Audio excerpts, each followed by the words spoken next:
স্থানীয় বিষয়, সে তো অতীতেও যদি সিপিএম জমানায় দেখেন ভোটই করতে দিত না, তো এখন তো ভোট হয়, অধিকাংশতে তৃণমূল জেতে, কোথাও কোথাও অন্যরকম একটা গণতান্ত্রিক পরিবেশ, ফলে যারা লড়ে করে। এবার সিপিএম যেখানে জানে যে ওরা হারবে, তারা গণ্ডগোল করার চেষ্টা করে। সিপিএম জমানায় দীর্ঘদিন, বছরের পর বছর এই ধরনের সমবায়গুলিতে তো বিরোধীরা লড়ারই কোনো সুযোগ পেত না। অবিভক্ত কংগ্রেস লড়তে পারত না, তৃণমূল কংগ্রেসকে লড়তে দেওয়া হতো না, বা এই ধরনের যে সমস্ত সমবায়ের মতো যে নির্বাচনগুলো আছে। তা এখন আপনারা যেটা বলছেন, কোথাও কোথাও স্থানীয় কিছু মতপার্থক্য, কিছু গোলমাল। আরে আগে যেটা ভোটই করতে দিত না, এখন তো নিয়মিত ভোট হয়, তো সেইটা দেখুন। এবার কোথায় স্থানীয়ভাবে কি হয়েছে সেটা তাদের ব্যাপার, পুলিশ দেখছে। সুকান্ত মজুমদার বলেছেন বাঁকুড়ায় আপনাদের মন্ত্রীর স্বামী মার খাওয়া কাণ্ডে বলেছে যে গতকাল রাত্রেবেলায় পুলিশ অতি সক্রিয় হয়ে বিজেপির পার্টি অফিসে তালা ভেঙে ঢুকেছে। পুলিশ এটা কিভাবে করতে পারে, আর যে আইসি করেছে তাকে আমরা কান ধরে উদ্বোস করাবো। কোথায় কি হয়েছে তার দায় সবসময় বিজেপির উপর চাপানো হবে কেন? অনুব্রত শেখ শাহজাহানকে ধরতে পারে না, অভিজাতে বিজেপি পার্টি অফিসে তালা ভেঙে। আমাদের মন্ত্রী জ্যোৎস্না মান্ডি তার স্বামীকে বিজেপির গুন্ডারা মেরেছে, পুলিশে অভিযোগ দায়ের হয়েছে, সেই গুন্ডাদের খোঁজা হচ্ছে। যারা যেখানে আশ্রয় নিয়েছিল তো সেখান থেকেই তো ধরে আনবে, আর কোথা থেকে ধরবে? তো যখন কোনো কিছু ঘটনা ঘটলে তার তথ্য নেই, প্রমাণ নেই, প্রথমেই তৃণমূলের নামে দিয়ে দেন সুকান্ত বাবুরা, তখন কেমন লাগে? এটা তো নির্দিষ্টভাবে ধরা পড়ছে যে জ্যোৎস্না মান্ডির স্বামীকে যারা মেরেছে তারা বিজেপির দুষ্কৃতী গুন্ডা, তো তাদের ধরতে পুলিশ। এখন বিজেপি যদি তাদের নিজেদের জায়গাগুলিতে এই সমস্ত গুন্ডাদের আশ্রয় দেয়, তো পুলিশ তো সেখান থেকেই খুঁজতে যাবে, আর কোথা থেকে খুঁজবে?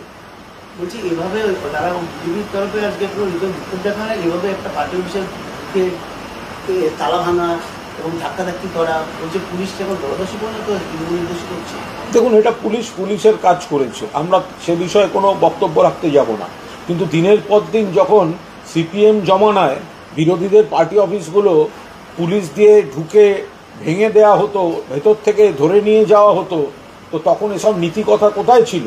যখন অন্য রাজ্যে বিজেপির পুলিশ নানা ধরনের বিতর্কিত পদক্ষেপ নিয়ে নেয়, তখন এদের নীতিজ্ঞান কোথায় থাকে?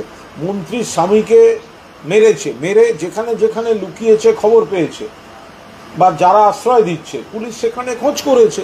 তো এর মানে তো এই নয় যে এটা মানে বিজেপি করলে মন্ত্রীর হাজব্যান্ডকে মারা যাবে, এটা ওদের অধিকার। এটা ওদেরকে কে বলেছে এসব? যারা গুন্ডামি করেছে পুলিশ তাদের খুঁজেছে, এটা পুলিশের ব্যাপার। বলছি এবার বিজেপির নজরে রথযাত্রা, পাড়ায় পাড়ায় রথযাত্রা প্রস্তুতি শুরু করার নির্দেশ, বলছে রথযাত্রা পাড়ায় পাড়ায়। বিজেপি শুধু রুটি, কাপড়া আর মাকান, বাংলার প্রাপ্য, বাংলার বকেয়া, এগুলো ছাড়া আপনি দেখুন এইসব ধর্মর নামে ভেদাভেদ সবেতে এই বিজেপি। তো রথ কি বাংলায় নতুন নাকি? তো রথযাত্রা তো হয়েছে, বড় বড় রথ বেরিয়েছে। আবার রথের সন্ধ্যায় দেখবেন ছোটরা রাস্তায় রথ নিয়ে ভেপু দিয়ে সব বেরিয়েছে। মমতা বন্দ্যোপাধ্যায় গোটা দীঘায়, মানে দীঘাকে একটা নতুন মাত্রা দিয়ে দিলেন।